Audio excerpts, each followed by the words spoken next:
Good morning, students. Today I am going to continue my lecture for plus 2 hours political science. Name of the chapter is US hegemony in the world politics.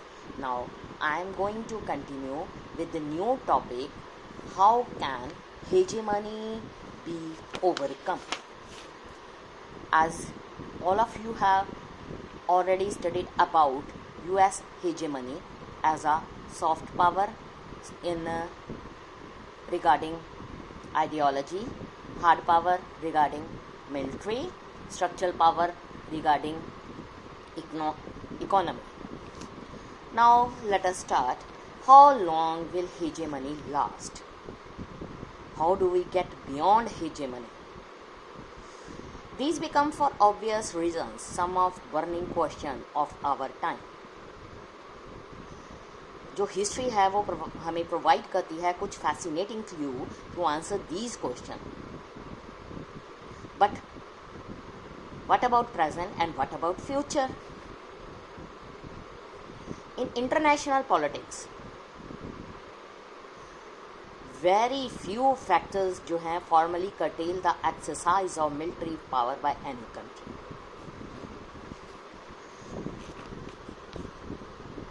There is no world government like the world government of country. As you know that, all of we know that United Nations organization, it is an international organization. It is an international organization in world government, but not a government. International politics को हम कहते हैं politics without government. कुछ rules होते हैं, norms होते हैं जिसको गवर्नमेंट फॉलो करती है for war that restrict but not prohibit. But कुछ स्टेट ऐसी भी हैं जो एंट्रस्ट करती हैं their security to international law alone. Does this mean there is no escape from war and hegemony? Short term में अगर हम बात करें, there is no single power in anywhere near balancing the US military. A military coalition against US is even less likely give the differences that exist among big countries जो हैं वो है like China, India, Russia. उनके पास potential है to challenge US hegemony. कुछ people जो हैं वो आर्ग्यू करते हैं कि strategically more prudent to take the advantage of opportunities जो हेजेमनी क्रिएट करती है. रेजिंग इकोनॉमिक ग्रोथ रेट वो रिक्वायर करती है increase trade, technology transfers, investment जो कि सबसे best acquired by working with rather than against the hegemony. ये सजेस्ट किया जाता है instead of engaging in activity oppose to the hegemonic power. इसलिए एडवाइजेबल है to extract benefits by operating within the hegemonic system. इसको कहते हैं band wagon strategy. एक और स्ट्रेटजी है जिसको हमने नेम दिया है open to state is to hide. ये हमें क्या बताती है? ये इम्प्लाई करती है staying as far remove from dominant power as possible as soon. बहुत सारे एग्जाम्पल्स हैं इस बिहेवियर के. China, Russia, European Union, all of them in different way वो they are seeking to stay below the radar as it were and not overly and unduly antagonize the US. However, this would seem to be viable for the big second rank power for long, but ये attractive होते हैं because viable policy for small state it is hard to imagine mega states. कौन कौन सी? like India, China, Russia, or huge agglomerations such as European Union being able to hide from any substantial length of time. फिर भी कुछ लोग believe करते हैं कि अगर resistance to American hegemony may not come from other states which as we have seen are powerless to confront the US today, but rather from non-state actors. जो ये challenges हैं अमेरिकन हेजेमनी वो emerge करती है in the economic and culture realms, और हम सब come from a combination of non-governmental organization, NGOs, social movements, public opinions. ये अराइज हो रहे हैं from the section of media, intellectual, artist, writers, various actors जो हैं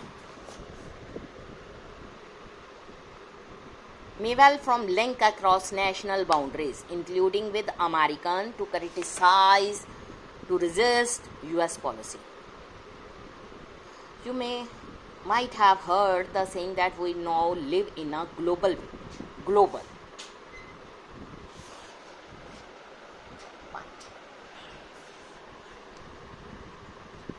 In this global village, we are neighbors of village headman. If the behavior of headman become intolerable, we will not have the option of leaving the global village. This is the only word we know, that only village we have. So resistance will then be only option available. It means जो US hegemony है उसको finish नहीं किया जा सकता. अब यहाँ पर कुछ मेन पॉइंट्स हैं जो मैं आपके साथ डिस्कस करूँगी. वो हैं regarding Lok Sabha debates Indo US relations. 3 extracts हैं जो हमने speeches by the Prime Minister and 2 opposition leaders during the debate in Lok Sabha on the Indo-US agreement on nuclear energy पर ड्राइव किए थे. Are these 3 position in some way linked to the 3 strategies maintained in this discussed या mentioned in this chapter? First of all, Dr. Manmohan Singh, Congress Party, economist, ये उसकी speech है. उसने argue किया, sir I would respectfully argue this August house to recognize the change mood of world towards the India. This is not to say that power politics is a thing of the past, that there will never be any attempt to the twist our arms. We will protect ourselves to ensure against risks that are there, but it would be wrong for us. ये wrong होगा हमारे लिए कि अगर हम opportunities का advantage नहीं उठाते इस हॉरिजन पर. आई सिंसियरली बिलीव करते हैं कि that it is in the interest of our country to have good relation with all majors power.